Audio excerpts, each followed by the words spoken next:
Perbincangan itu penting kerana kalau delegasi tersebut menolak cadangan itu, maka kerajaan tidak akan meneruskan rancangan tabung haji ini.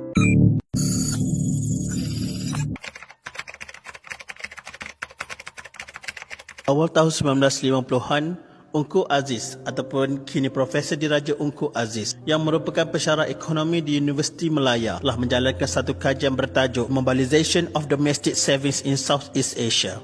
Melalui kajian ini, Ungku Aziz dapat mengkaji bagaimana orang Melayu menyimpan duit dan tujuan mereka menyimpan duit. Beliau mendapati bahawa tujuan utama orang Melayu menyimpan adalah untuk menunaikan haji. Selain menyimpan duit secara tradisional di celah atap, bawah bantal dan sebagainya, orang Melayu juga akan membeli beberapa haiwan ternakan dan haiwan-haiwan ini akan dijual bila tiba masanya untuk menunaikan haji. Kita selalu dengar atuk nenek kita jual tanah, kebun, sawah, jual ternakan dan sebagainya untuk ke haji. Sebahagian pula menyewa atau memajak harta-harta ini untuk beberapa tahun. Tapi cuba bayangkan, dah bertahun pergi haji naik kapal dan apabila pulang ke tanah air sudah tidak ada aset lagi. Lebih malang ada yang sudah menjual rumah sekali. Ini sudah tentu tidak baik bagi ekonomi umat Islam di tanah Melayu. Selain itu, jemaah haji Malaysia perlu mendapatkan sendiri khidmat syekh-syekh haji. Mereka ini terdiri daripada ulama dan broker atau ejen syarikat tempatan. Perkhidmatan yang disediakan tidak seragam dan banyak bergantung pada budi bicara mereka.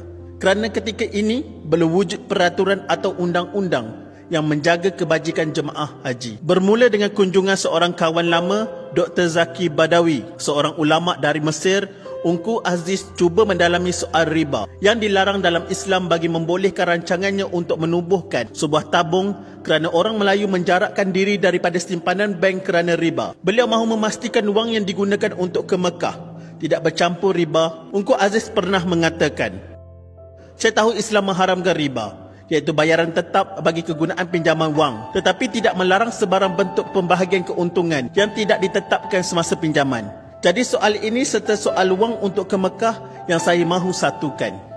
Melihat kepada keadaan ini, Ungku Aziz telah menyerahkan satu memorandum bersejarah bertajuk Rancangan Membaiki Ekonomi Bakal-Bakal Haji kepada Kerajaan Malaysia pada Disember 1959. Memorandum ini mencadangkan penubuhan sebuah badan yang boleh menyimpan wang serta menguruskan perjalanan bakal haji ke Mekah. Tabung ini akan memberi pembahagian keuntungan, bukan pembayaran bunga atau riba kepada penabung. Namun, idea ini tidak dapat dilaksanakan kerana kerajaan Malaysia tidak dapat membuat keputusan muktamad berhubung dengan soal riba. Hinggalah apabila Rektor Universiti Al-Azhar iaitu Syekh Mahmud Al-Saltut melakukan kunjungan ke Tanah Melayu. Setelah menerima memorandum itu, kerajaan telah mengundang delegasi Arab yang pakar dalam soal ini untuk mengadakan perbincangan lebih lanjut dengan Ungku Aziz.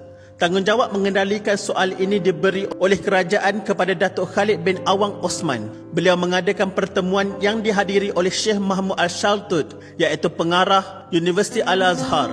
Kepada beliaulah terletaknya kata putus. Hampir 12 orang tiba. Perbincangan itu diadakan di tempat kediamannya dan pada masa itu Allahyarham Haji Wan Kadir, Timbalan Menteri dari Kuala Terengganu, menjadi jurubahasa ketika perbincangan. Perbincangan itu penting kerana kalau delegasi tersebut menolak cadangan itu, maka kerajaan tidak akan meneruskannya. Jadi lama juga mereka berbincang. Ketika itu Ungku memang sudah sedia untuk menjawab setiap yang dikemukakan termasuk pelaksanaannya nanti. Berbagai-bagai soalan dikemukakan kepadanya dalam pertemuan itu. Nampaknya mereka sedar konsep ini belum ada dalam dunia Islam dan akhirnya mengakui ini memang satu langkah yang bijak. Setelah mengkaji secara mendalam, Rektor Al-Azhar merasa yakin sepenuhnya tentang kebaikan cadangan ini. Malah beliau menyifatkan rancangan ini sebagai usaha yang akan memberi manfaat besar kepada umat Islam. Pada Jun 1960, kerajaan telah menubuhkan satu jawatan kuasa yang dikenali sebagai Jawatan Kuasa Kebajikan Ekonomi Bakal-Bakal Haji yang dipengurusi oleh Yang Berhormat Menteri Muda Kementerian Luar Bandar, Tuan Haji Abdul Khalid bin Awang Osman. Jawatan kuasa ini kemudiannya mengemukakan kertas putih pada kerajaan pada 24 Januari 1962. Pada September 1962, Rang Undang-Undang Perbadanan Wang Simpanan Bakal-Bakal Haji telah diluluskan oleh Parlimen. Maka lahirlah tabung haji.